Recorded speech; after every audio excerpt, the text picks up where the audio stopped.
तो दोस्तों, जब 1947 में भारत और पाकिस्तान दो अलग-अलग देश बने थे, तो ब्रिटिश गवर्नमेंट ने लगभग 40% हिस्सों को छोटे-छोटे देसी रियासतों में बाँट दिया था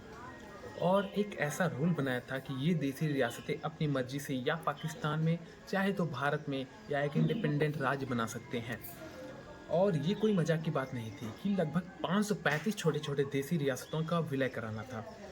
जो छोटे-छोटे देसी रियासतें थे, कुछ को प्यार से, कुछ को डरा-धमका के और कुछ को उनके हिसाब से ट्रीट करके भारत से विलय करा लिया गया एक डॉक्यूमेंट साइन करा के,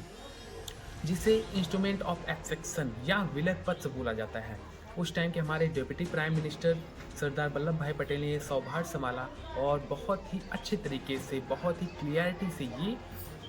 काम पूर्ण किया। लेकिन कुछ ऐसे देसी रियासतें थे जिनका विलय करना भारत के लिए काफ़ी स्ट्रगलफुल रहा है और ये देसी रियासतें जूनागढ़, हैदराबाद और जम्मू एंड कश्मीर थे।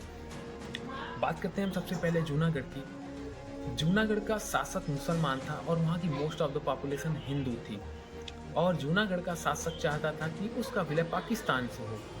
लेकिन प्रैक्टिकली ये पॉसिबल नहीं था क्योंकि जूनागढ़ और पाकिस्तान के बीच काफ़ी डिस्टेंस है और जूनागढ़ का मैक्सिमम हिस्सा या पूरी तरह से उसका पूरा हिस्सा भारत के कंट्रोल में था।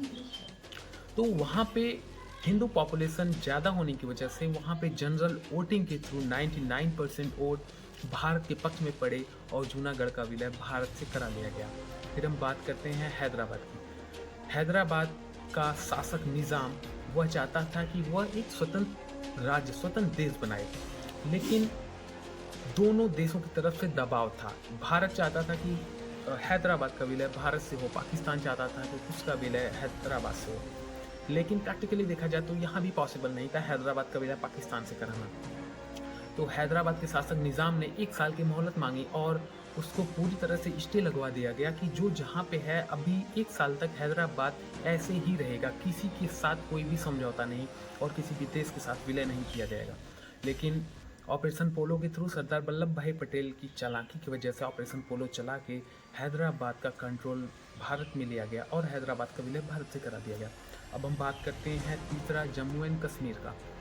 उस टाइम के वहाँ का शासक हरि सिंह था और हरि सिंह एक हिंदू शासक था, लेकिन उसको ये अच्छी तरह से पता था कि अगर उसका विलय पाकिस्तान से होता है तो पाकिस्तान एक इस्लामिक कंट्री है और वहाँ पे उसकी सत्ता चलने वाली नहीं है, और अगर वो भारत से विलय करता है तो इस समय पंडित जवाहरलाल नेहरू करेंट टाइम में डेमोक्रेसी की बात कर रहे हैं, तो यहाँ पे भी इसकी सत्ता चलाना पॉसिबल नहीं है और ये एक स्वतंत्र राज्य की मांग कर रहा था और ये किसी भी कीमत पर अपनी सत्ता, अपना शासन खोना नहीं चाहता था। लेकिन दोनों देशों की तरफ से काफ़ी अच्छा खासा दबाव था और उधर पाकिस्तान सिविल की वेशभूषा में लगभग 10,000 सैनिकों की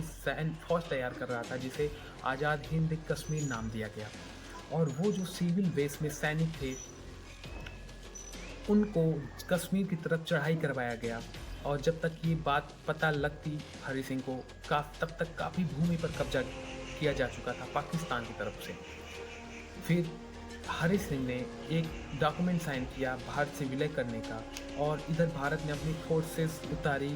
पाकिस्तानी सैनिकों को पीछे खदेड़ने के लिए, लेकिन तब तक काफ़ी देर हो चुका था और पाकिस्तान ने बहुत से हिस्सों पर कब्जा कर लिया था, जिसे आज PoK, Pakistan occupied of Kashmir बोला जाता है। फिर जब यह बात यूएन तक पहुंची तो यूएन ने इस पर पूरी तरह से स्टे लगा दिया